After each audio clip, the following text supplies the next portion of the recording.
Daniel Duval interviewed a lady regarding the elementals that, since listening to her, I just started to get into this, and I can't remember her name, but I'll post it into the chat. She literally brings forward testimonies of people that she's ministering to that are SRA and that are demonically subject, but then they are telling us information about how the elementals are not necessarily demonic. Yeah. The things that the witches are using and trying to We would channel call and them some type of an angel almost. They serve a yes, purpose. yes, and if you know the Lord of the Rings at all, like they're Yeah. very similar to the Ents kind of Mm-hmm. thing. Like there might be beings that can communicate to the trees, to the sun, to the elements. The way that they are on this planet is very mystical. It shows you how we're. I mean, they have a purpose. Like they have. I mean, there's certain angels that have purposes to communicate, to bring messages back and forth from heaven to earth, to do Yes. things to humanity, to appoint rulers and see that earthquakes and tornadoes happen. Like it's crazy. Like this is all this, and we don't want to attribute the bad stuff to God, only the good stuff, right? Um, so when it comes to those realms, man, they exist, and Yeah. they're not bad. I mean, but then again, they're not good. You know what I'm saying? They They do could their be either job. bad or good, is the thing. They just That's exist, man. You know what I'm saying? Excuse me, I'm kind of under the weather a little bit, but I don't know if you can connect with them, man. Like you can see them. You can go out there and pray and meditate and ask God. Don't ask them. Ask God. Bring everything through Him, because it's not if it's not of Him, then don't do it. right. But bring it through the Lord, and if it be His will for you to see these things, may it be privy unto you. But I feel like if you're seeking it and you want it, He that desires in you for a reason. But you can go out, have the scriptures open, have some other texts that maybe talk about the elementals. Um, excuse me. Oh my God. There's so Sinuses are many going scriptures crazy. about that. There's There so is, many man. scriptures, and the Book of Enoch is the thing. Like it gets into this stuff, and there are angels over these elements, but there are, like, we kind of gloss over stuff about the wind and the trees, and Yeah. yesterday I was reading the mountains The shall clap their seasons. hands, and the trees and nature is yearning and groaning for the manifestation of the sons of God.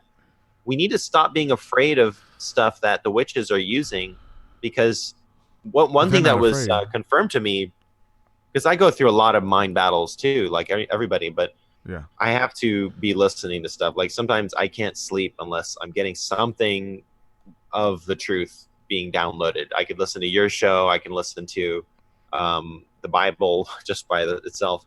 I could listen to people being interviewed. And I was listening to this specific show on this specific day, and I just couldn't sleep. And I was like, ugh. And I reached over for my phone to plug it in. And right as I did, the lady Daniel Duval was interviewing, she said, witches will plug into and charge as I'm plugging into and charging my phone Yeah. from trees. And those trees, if they do not go along with their program, they will begin to die. That's why you'll see a lot of areas where witches are, or where like maybe the front yard or the tree next door or something, just totally dead, because there's this aspect where they will curse the tree, they will curse that thing, and that actually works, because there's some trees that wickedly go along with it. So that's why we're all confused. We think like, oh, nature's evil. No, only some of it is. Like nature actually has free will, believe it or not. Nature, I don't think nature's wicked. I think nature knows that we're wicked. You know what I'm saying? And so when God put the enmity between man and animals, they know that we're going to try to catch them and kill them. You know, that's why birds don't come up to us, and squirrels, they run from humans. I don't think so. I think it would be the other way around, that stuff's wicked or whatever. That they know that, hey, we might, if we catch you, we're probably going to eat you. And I've heard about people who have changed their diet and changed the things that they partake, and they have a different relationship with these animals, and they've been able to communicate.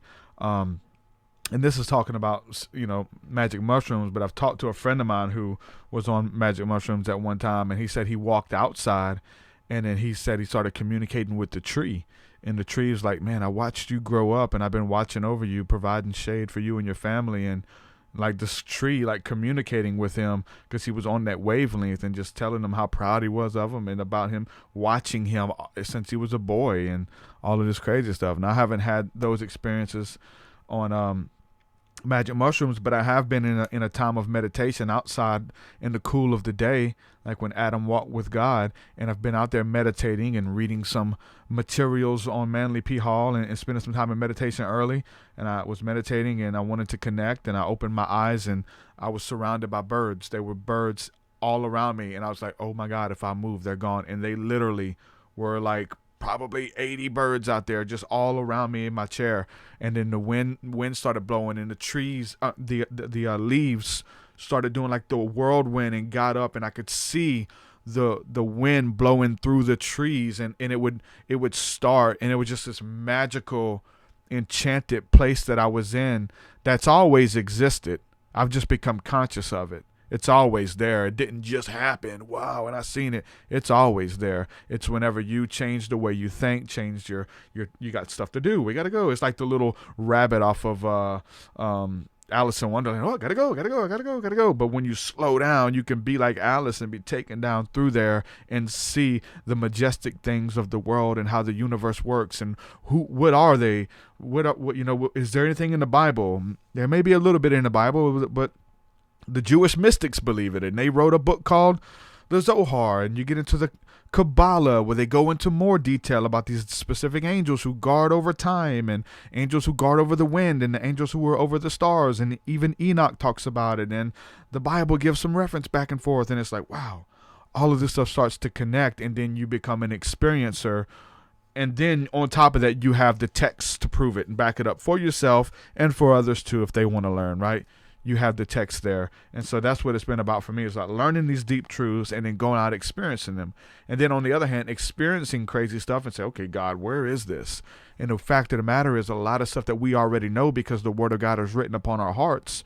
We already know this stuff, but then the Lord has to reveal it to us in the scripture. There it is. I knew that was there. I had this inward knowing, and I know if I spoke it out in church, they're going to think I'm crazy. I can't tell nobody about this, but a couple of my friends who we entertain these things, and then we're finding it in the Bible. The Pleiades, the Orion, and all of these star systems mentioned of in the Bible, and how the Lord is near and dear to them, and how I've seen these crazy things, and stuff just starts proving. So I really do, and I use the Bible to prove this stuff. And maybe people would say that I'm manipulating it to say what I want it to say or whatever the case is. But really, I want to experience this stuff. I want to know the depths. It's my heart to know the secrets of the universe and how it works. And I've been shown a lot, and as we all have, and we all have a different piece of our lot.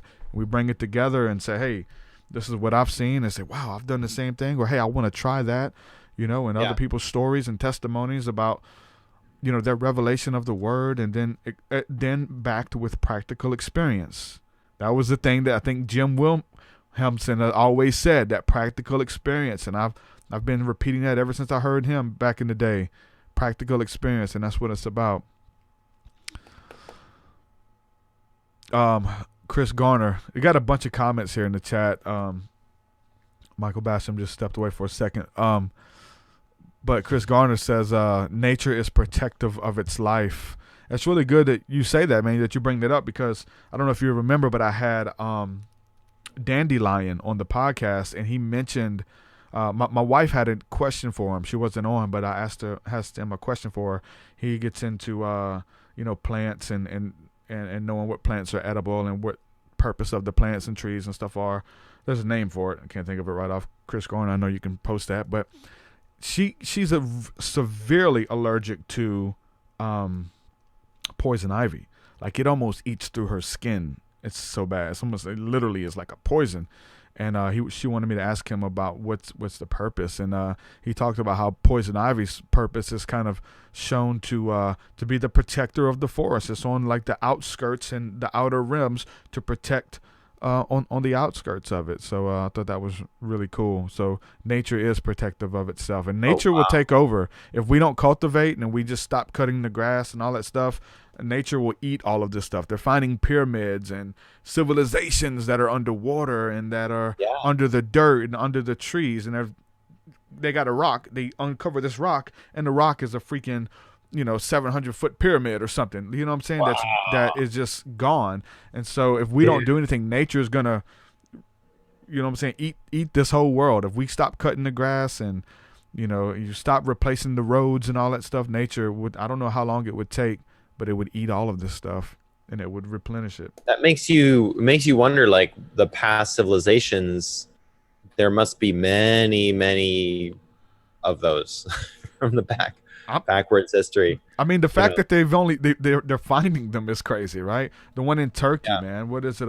Göbekli Tepe, and then it has all of these different statues of these space gods and these things.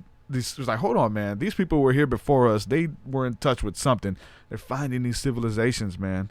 All of them. It is very interesting. This is what we're on a quest to uncover. If you enjoyed listening to this podcast segment, be sure to listen to the entire episode by clicking the video to your right. Also, we are on iTunes. You can download the MP3 versions as well. Be sure to subscribe for future episodes.